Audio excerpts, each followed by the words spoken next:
Muy buenos días. Día domingo, 4 de julio.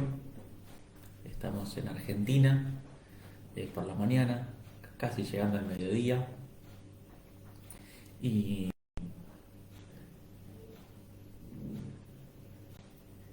normalmente nos juntábamos en nuestro salón de reuniones en la calle Florida, perdón, en la calle de Anfunes, en Florida, de Anfunes 1472, pero con motivo de la pandemia no lo podemos hacer. Y entonces cada domingo subimos un mensaje como en esta oportunidad. Ahí veo algunos que se están empezando a conectar, la veo a Mabel, a Ariel, que están saludando. Y si vos estás escuchando, también te damos la bienvenida a este momento que vamos a pasar juntos. Esta es una semana que estamos comenzando con este mes de julio, y en Argentina, y solo en Argentina, miraba ayer en el Google, que todo parece que todo lo sabe, y solo en Argentina se festeja la Semana de la Dulzura. Así que aquellos que se van conectando ahora, los veo ahí en el chat, estamos juntos, estamos online, les pregunto si ya han recibido algo con motivo de esta semana, la Semana de la Dulzura. Dice la tradición, que es reciente porque empezó en el año 89 hasta esta fecha, que en esta primera semana de julio, del 1 al 7 de julio, aquel que recibe una golosina debe entonces darle un beso a aquel que le trae la golosina. Ahí la veo a Mabel, a Ariel, a Sebastián, a Silvina, y les pregunto, ¿han recibido ya alguna golosina? Algo que les endulce el día, la semana. Bueno, yo no he recibido nada todavía. Y tampoco le he llevado nada a casa ni a mi señora ni a los chicos, así que no puedo exigir demasiado, pero no he recibido todavía ninguna golosina en esta semana de la dulzura. Sabe que cuando pensaba, miraba cuál era el origen de esta situación, de la semana de la dulzura. Y dice que fue una campaña publicitaria que realizó la firma Arcor en Argentina, y llamaba a aquellos que tengan ganas de recibir un beso a que entreguen una golosina. Y producto de esta campaña lograron hacer un aumento en sus ventas. Fue tan buena la campaña que quedó como una tradición. Y en Argentina, desde el año 89, cuando se realizó esta campaña de publicidad, hasta la fecha, seguimos festejando la primera semana de julio como la semana de la dulzura. Ahí la veo a Mabel, dice que recibió una caja de alfajores. Muy bien, Mabel, muy bien, Eliseo. Este, y pensaba entonces en esta situación, en la semana de la dulzura.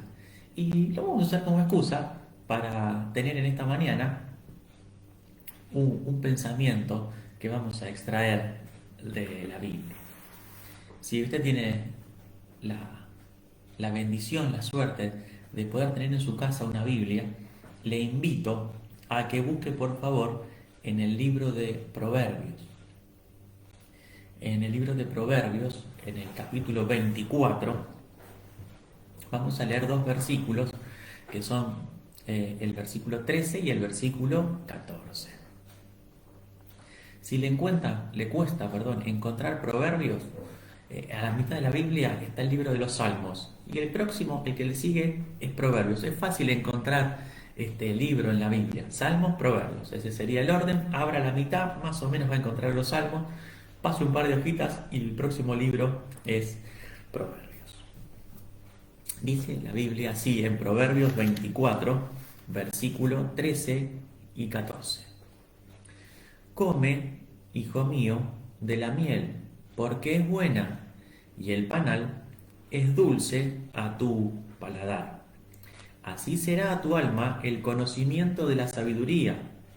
Si la hallares, tendrás recompensa, y al final tu esperanza no será cortada. Les repito, este texto es muy cortito y es el que vamos a meditar en esta mañana. Vamos a pensar algo para nosotros. Dice: come, hijo mío, de la miel, porque es buena, y el panal es dulce a tu paladar. Así será a tu alma el conocimiento de la sabiduría. Si la hallares tendrás recompensa y al final tu esperanza no será cortada. Que en esta semana de la dulzura usted pueda pensar que así como la dulzura es buena al paladar y la miel es buena, dice que así será al alma el conocimiento de la sabiduría. La Biblia dice así: así será a tu alma el conocimiento de la sabiduría. Si la hallares tendrás recompensa. Y al final tu esperanza no será cortada. Mire, yo quisiera en esta mañana pensar en tres cosas que veo en este texto que hemos leído y lo vamos a tomar de atrás para adelante. Lo primero que quiero hablarles es acerca de la esperanza. Dice el último renglón que hemos leído: y al final tu esperanza no será cortada. Y miraba en el diccionario la definición de esperanza y dice así: confianza de lograr una cosa o que se realice algo que uno desea. Y cuando entraba en el libro de Dios, en la Biblia, y miraba algo referente a la esperanza, me llamó la atención que para que uno pueda hablar de la esperanza, tiene que hablar de la muerte. Y después, leyendo la definición, que es algo que uno espera, tiene sentido, porque uno puede esperar muchas cosas, pero dice la definición es que se realice algo que uno espera. Hasta que esto no ocurre, nuestra esperanza no se puede llevar a cabo. Y pensaba para mí, y también esta mañana le transmito la inquietud: ¿cuál es su esperanza después de esta vida? ¿Qué es lo que usted espera? Y miraba también en el libro de Proverbios, en el capítulo 10, versículo 28, dice que la esperanza de los justos es alegría, mas la esperanza de los impíos perecerá. Cuando muere el hombre impío, muere su esperanza. Cuando habla la Biblia de impíos, es aquel grupo de personas, o se refiere al grupo de personas que aún no ha conocido a Dios y a Jesucristo como su único y suficiente Salvador. Pero también encuentro en la Biblia que me habla acerca de la esperanza del creyente. Y encuentro también que hay muerte, porque dice el texto en Filipenses 1:21 que para mí el vivir es Cristo, para mí el vivir es Cristo y el morir es ganancia. Y en el Salmo 62, del versículo 5 al 7 que le leo, dice: alma mía, en Dios solamente reposa, porque de Él es mi esperanza. Él solamente es mi roca y mi salvación, es mi refugio, no resbalaré. En Dios está mi salvación y mi gloria, en Dios está mi roca fuerte y mi refugio. Mire usted esta situación, hablamos de esperanza, y para hablar de esperanza le tengo que hablar en esta mañana o hacerlo pensar en acerca de la muerte. ¿Qué es lo que usted espera? ¿Dónde está su esperanza? Sabe que cuando pensaba en esta situación acerca de la esperanza, hay personas, la Biblia los define como impíos, aquellos que no tienen la fe en el Señor, en Jesucristo. Hay personas que creen que cuando uno muere se termina todo, no tienen esperanza. Hay otros que creen que siempre la esperanza es buena. La vida es mala, pero después hay algo mejor. Pero bien decían los textos que hemos leído que la esperanza es sobre dos clases o dos categorías de personas que engloban a todas las personas. Un grupo de personas son aquellas que tienen a Cristo en el corazón y tienen la esperanza de la salvación, del refugio, de la promesa que el Señor hizo cuando estuvo en esta tierra. Dice que el Señor, cuando se estaba yendo, dijo: me voy, pero volveré otra vez y los voy a buscar, para que donde yo estoy, ustedes también estén. Así que aquellos, yo me incluyo en este grupo, que hemos confiado en el Señor, tenemos la esperanza de estar con Él. Pero está el otro grupo, el que no conoce al Señor, el que no tiene esta esperanza. Y habla la Biblia para este grupo de una esperanza de condenación, de un segundo lugar. Hay un posible lugar que, déjeme numerarlo de alguna manera. En primer lugar, el cielo, donde usted y yo podemos compartir con Dios y con su Hijo Jesucristo por la eternidad. Pero también hay un lugar de tormento para aquellos que no han confiado en el Señor como su Salvador. Busqué otro texto que está en Isaías 55, en el versículo primero, que también quiero leerle en esta mañana. Para nosotros es la mañana, no sé cuándo usted ha de escuchar esta charla. Dice así: a todos los sedientos, Isaías 55, verso primero, a todos los sedientos, venid a las aguas, y a los que no tienen dinero, venid y comprad y comed. Venid comprar sin dinero y sin precio vino y leche. ¿Por qué gastáis el dinero en lo que no es pan y vuestro trabajo en lo que no sacia? Oídme atentamente y comed el bien, y se deleitará vuestra alma con grosura. Inclinad vuestro oído y venid a mí, oíd y vivirá vuestra alma, y haré con vosotros pacto eterno por las misericordias firmes de David.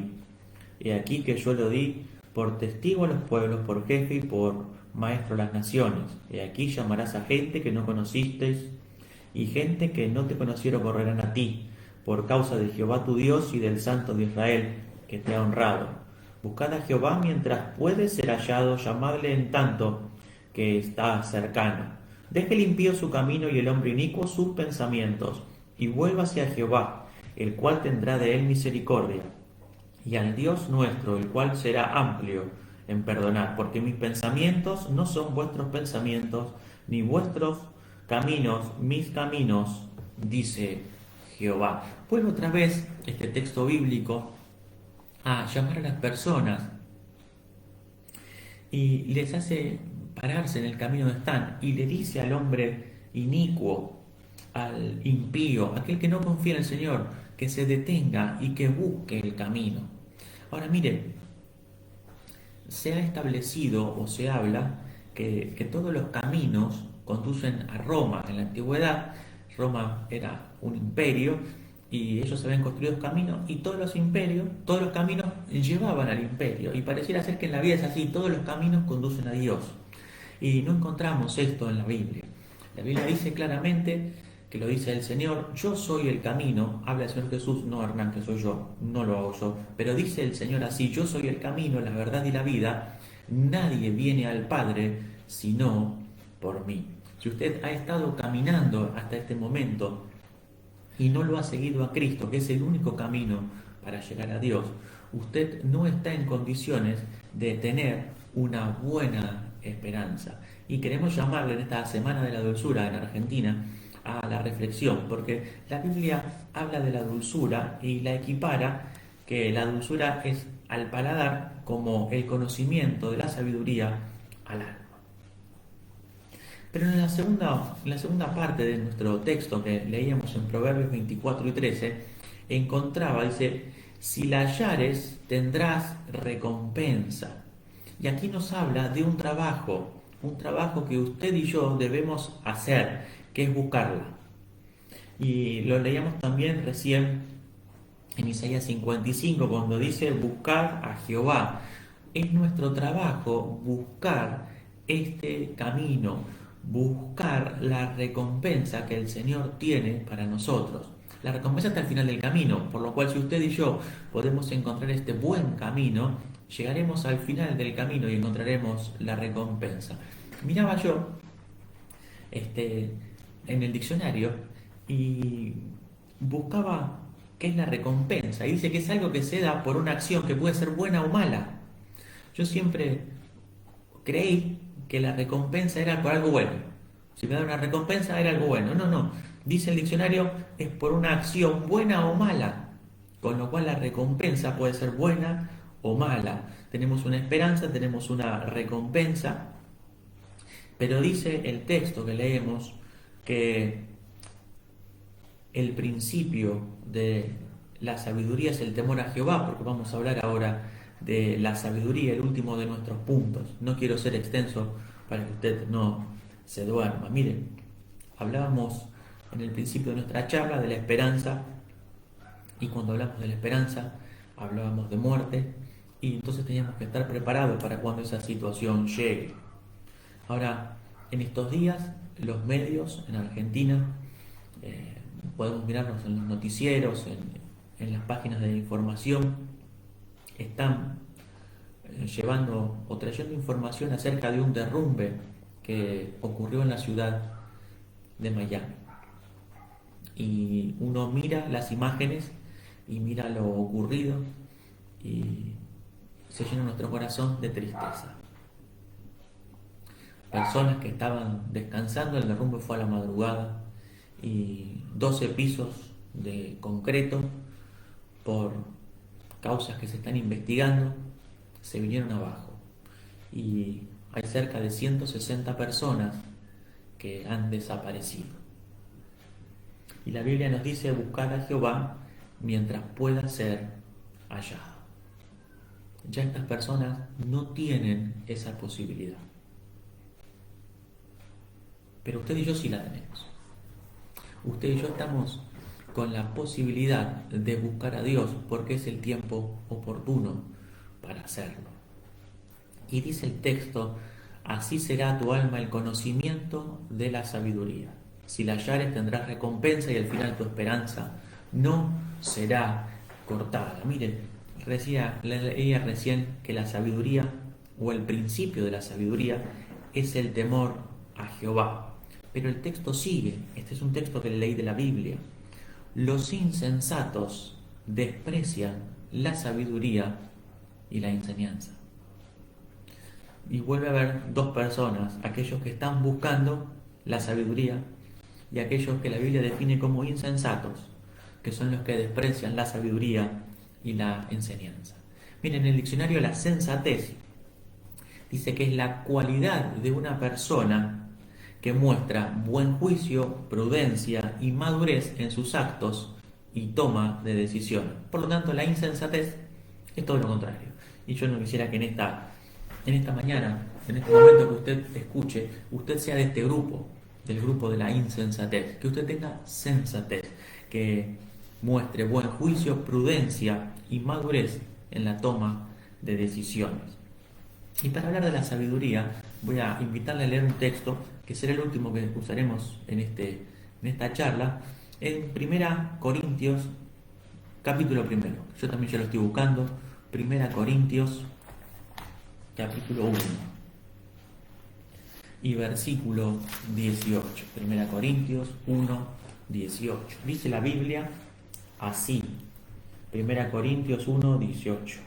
Porque la palabra de la cruz es locura a los que se pierden, pero los que se salvan, esto es a nosotros, es poder de Dios. Pues está escrito, destruiré la sabiduría de los sabios y desecharé el entendimiento de los entendidos. ¿Dónde está el sabio? ¿Dónde está el escriba?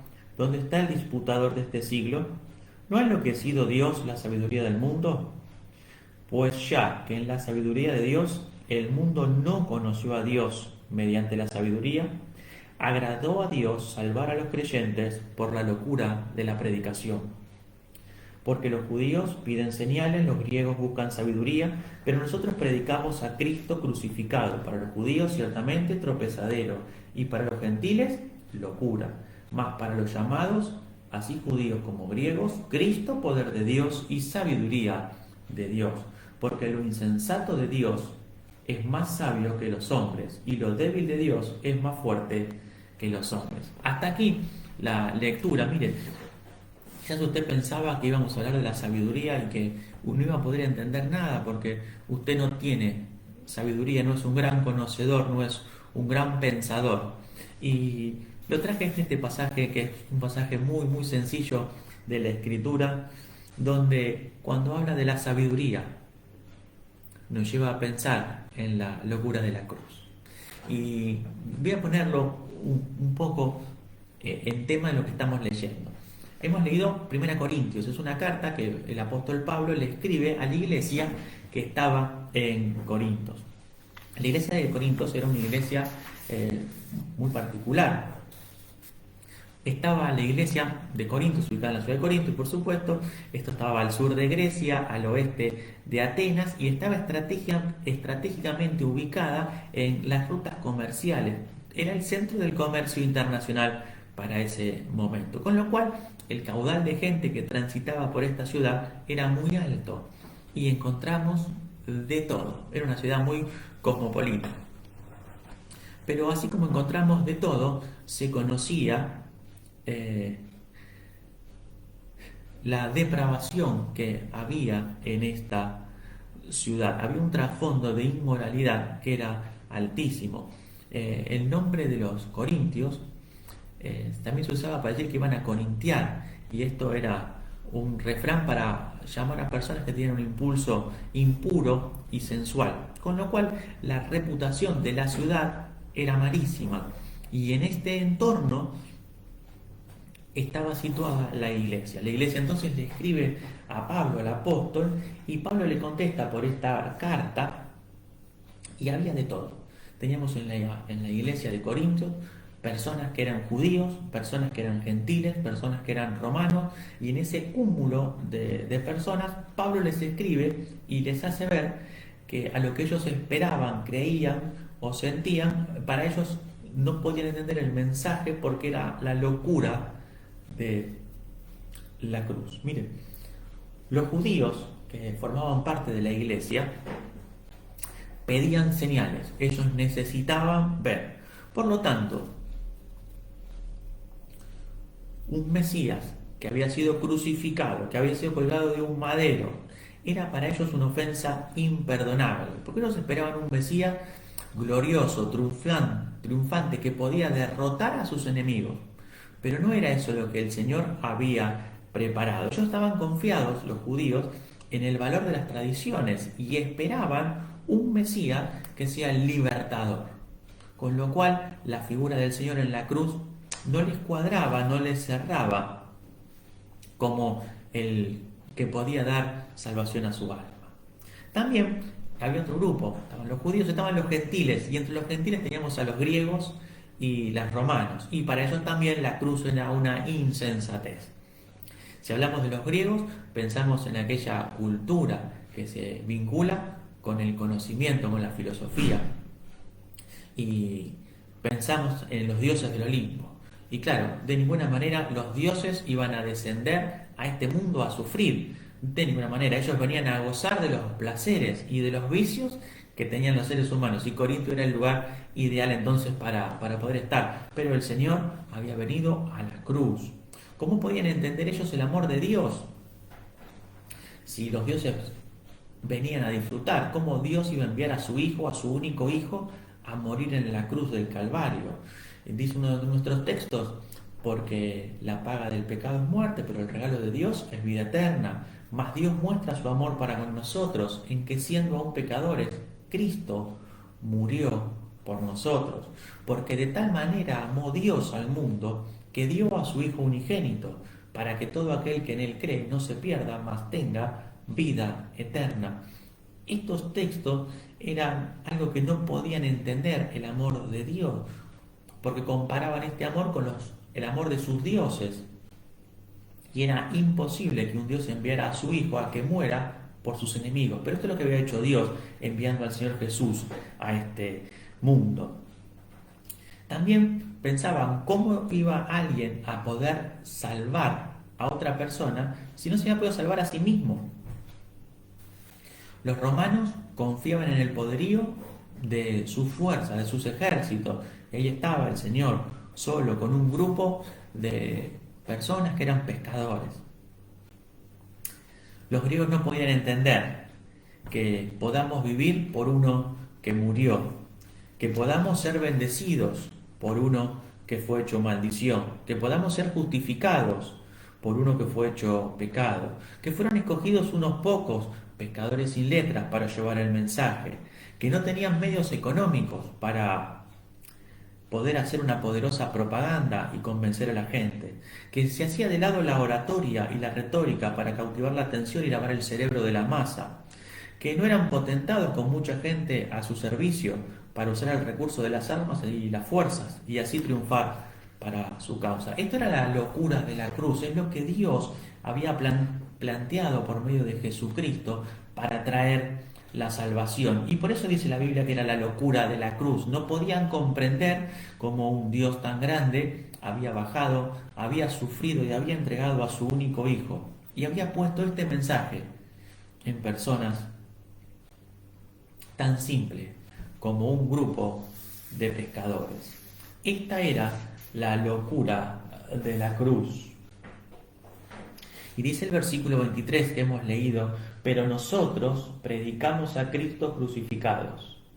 Para los judíos, tropezadero; para los gentiles, locura; mas para los llamados, así judíos como griegos, Cristo, poder de Dios y sabiduría de Dios. Miren, esta mañana, para nosotros, no sé cuándo usted lo está escuchando, pero en esta mañana, la sabiduría de Dios está en Cristo, y ahí es donde se manifiesta su poder. Dice la Biblia que más a todos los que le recibieron, a los que creen en su nombre, les dio el poder de ser llamados hijos de Dios. Y pensaba en este hecho que es la cruz, y venía a mi memoria una película que es La Pasión de Cristo. Es una película ya antigua porque es del año 2004, estamos en el 2021. Así que si usted no la vio, no la viste porque sos una persona joven, podés buscarla. El director es Mel Gibson y es una película que muestra el relato de la vida del Señor Jesús, desde el momento que Judas lo traiciona hasta la cruz, cuando el Señor muere. Y la película deja ver de manera muy cruel el sufrimiento del Señor en esta situación. Y ahí termina. Pero si la película terminaría ahí y la historia terminaría ahí, sería tristísimo.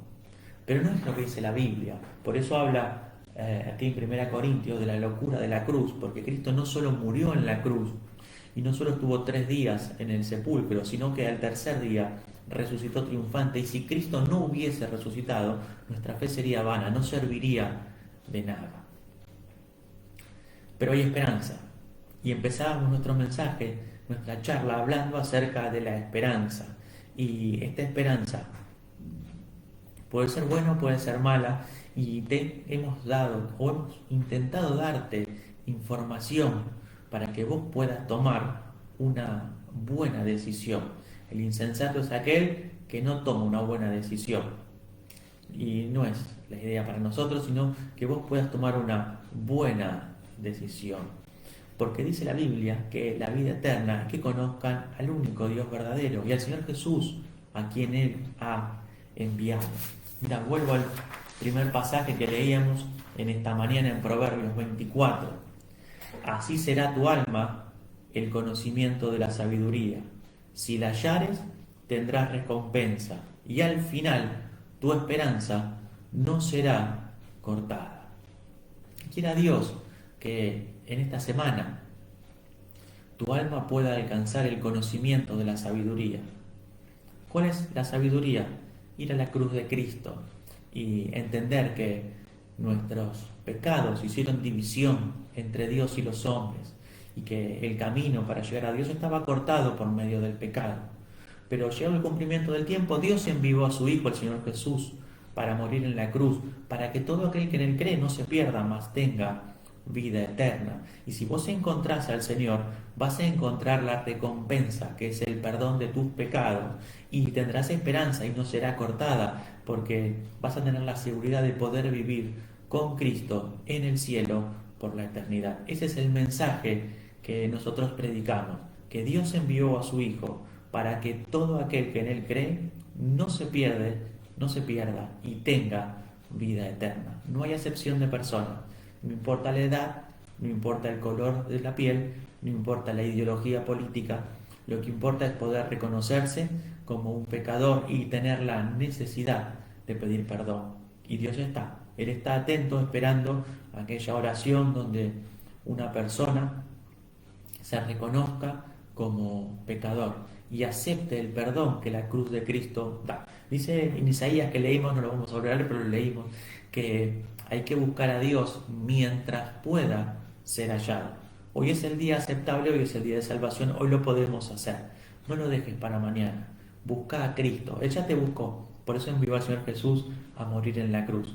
Nuestro deseo es que Dios te bendiga. Cualquier duda, cualquier consulta, nos podés buscar en las redes sociales y nos podés consultar. Y personas de la iglesia se van a comunicar con vos para poder tratar de ayudarte. Nuestro deseo, que Dios te bendiga y que tengas una excelente semana. Nosotros que estamos en la semana de dulzura, esperemos recibir muchas golosinas. Chao, que tengan una muy buena semana.